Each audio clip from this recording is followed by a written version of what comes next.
Setiap tahun, saat air sungai Nil surut, sebuah ketakutan kuno mencengkeram tanah Mesir. Menurut sebuah legenda yang diceritakan turun-temurun, ada harga mengerikan yang harus dibayar. Nyawa seorang gadis perawan yang didandani bak pengantin. Konon, harus dipersembahkan untuk membujuk sang sungai agar kembali mengalirkan air kehidupan. Ini adalah sebuah kisah dahsyat yang tercatat dalam banyak kitab sejarah Islam. Apakah ini fakta sejarah yang tak terbantahkan atau sebuah legenda yang syarat makna? Para sejarawan modern masih memperdebatkannya. Beberapa ahli mengatakan tak ada bukti kuat praktik ini benar-benar terjadi secara luas di Mesir kuno. Namun, tak bisa dimungkiri, kisah ini menjadi salah satu cerita paling ikonik tentang bagaimana iman menantang takhayul di tepi sungai paling legendaris di dunia. Cerita tentang sebuah surat sederhana dari Madinah yang mengubah segalanya. Cerita ini bermula tak lama setelah Mesir berada di bawah naungan kekhalifahan Islam. Pasukan yang dipimpin oleh sahabat Nabi, Amr bin Ash radhiyallahu anhu, berhasil membebaskan Mesir. Amr pun diangkat menjadi gubernur, membawa ajaran baru yang begitu memuliakan kehidupan. Tapi, memimpin Mesir itu nggak gampang. Peradaban ribuan tahun ini punya adat dan kepercayaan yang sudah mengakar kuat. Dan tak ada yang lebih penting bagi Mesir selain sungai Nil. Seluruh kehidupan mereka, dari pertanian sampai perdagangan, bergantung sepenuhnya pada kemurahan hati sungai ini. Dan pada tahun itu, bencana datang. Musim berganti, tapi Nil tetap diam. Airnya surut drastis, membuat tanah retak dan kering kerontang. Kepanikan pun menjalar. Para petani menatap langit dengan putus asa. Sementara bisikan-bisikan lama mulai terdengar lagi. Akhirnya, para pemuka adat setempat mendatangi Gubernur Amr bin Ash.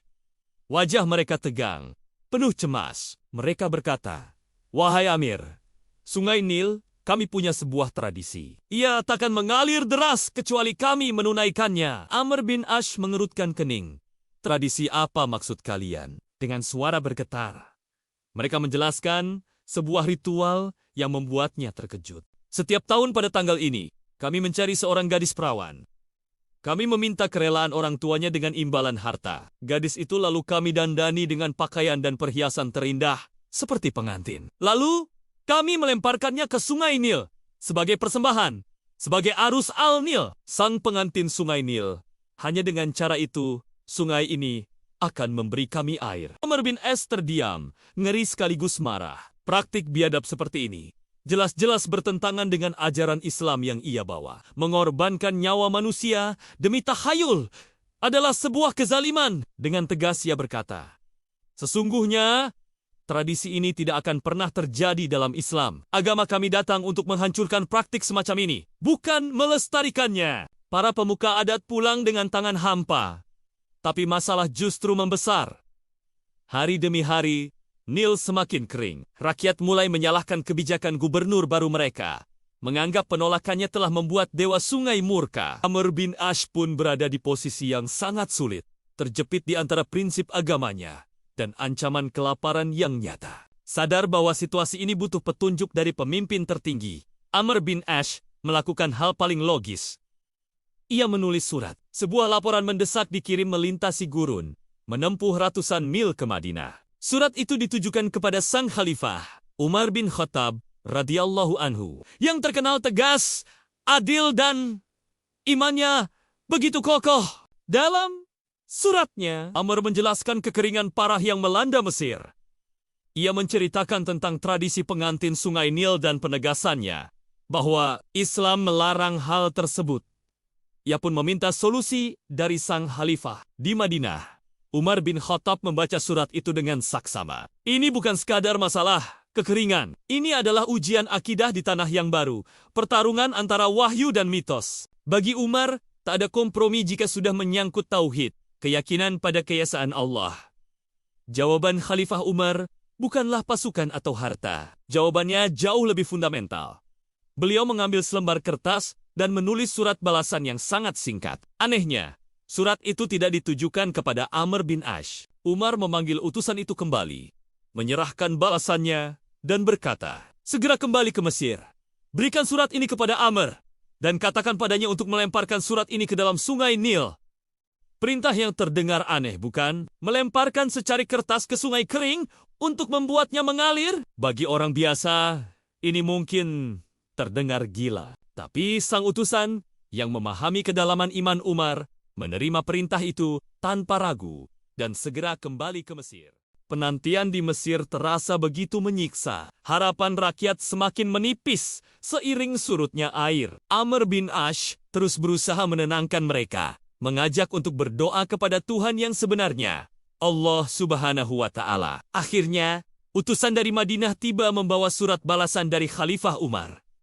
Amr segera membukanya. Namun, isinya hanya beberapa baris tulisan yang bahkan tidak ditujukan kepadanya. Keesokan harinya, Amr bin Ash mengumpulkan masyarakat di tepi sungai Nil yang kering. Di hadapan kerumunan yang ragu dan cemas, ia mengangkat secari kertas itu. Dengan suara yang lantang dan penuh keyakinan, ia membacakan isi surat dari Amirul Mukminin Umar bin Khattab. Surat yang ditujukan langsung kepada sungai Nil. Dari hamba Allah, Umar, pemimpin kaum beriman, kepada Nil Mesir.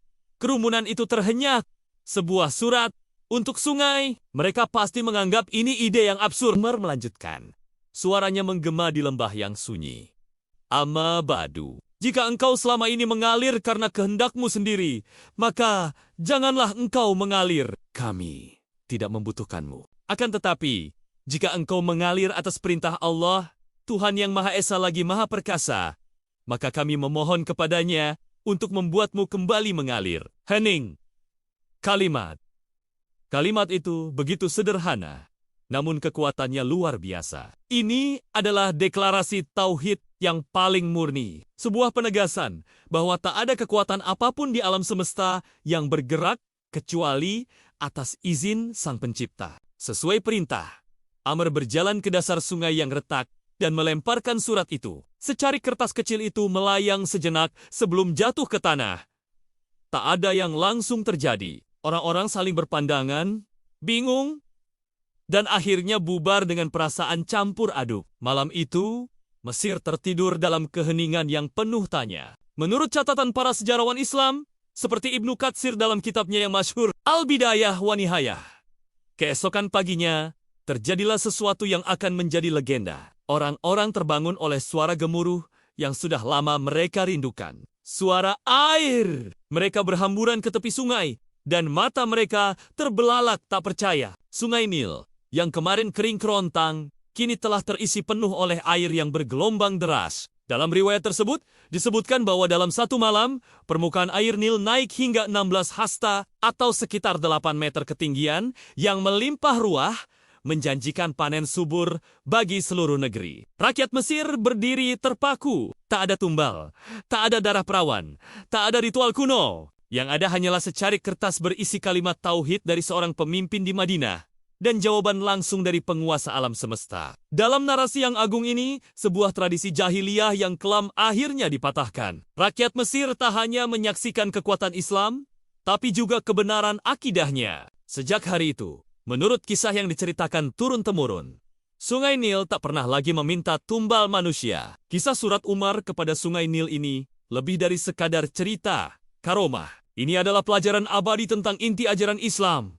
Pertama, ini adalah pelajaran tentang ketegasan dalam tauhid. Umar dan Amr tidak berkompromi dengan kemusyrikan. Mereka mengajarkan bahwa solusi segala masalah adalah kembali kepada Allah, bukan menuruti takhayul. Surat itu sendiri adalah deklarasi bahwa hanya Allah lah yang punya kuasa mutlak. Kedua, kisah ini menunjukkan bagaimana Islam datang untuk memuliakan dan melindungi nyawa manusia, menghapus tradisi yang merendahkan martabat, terutama kaum perempuan. Dan yang terpenting, ini adalah pengingat bagi kita semua. Mungkin kita tak lagi menghadapi tuntutan tumbal harfiah, tapi seberapa sering kita bergantung pada hal selain Allah, menaruh harapan pada sebab-sebab duniawi sambil melupakan Sang Pemberi. Sebab kisah ini mengajak kita untuk membersihkan hati dan meluruskan keyakinan bahwa segala sesuatu di langit dan di bumi tunduk pada perintahnya. Semoga kisah ini bisa menginspirasi kita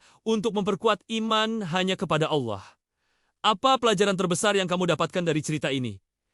Tulis pendapatmu di kolom komentar di bawah ya. Dan kalau kamu suka konten yang menggali hikmah dari sejarah Islam seperti ini, jangan lupa tekan tombol like dan tentu saja subscribe ke channel ini. Terima kasih sudah menonton.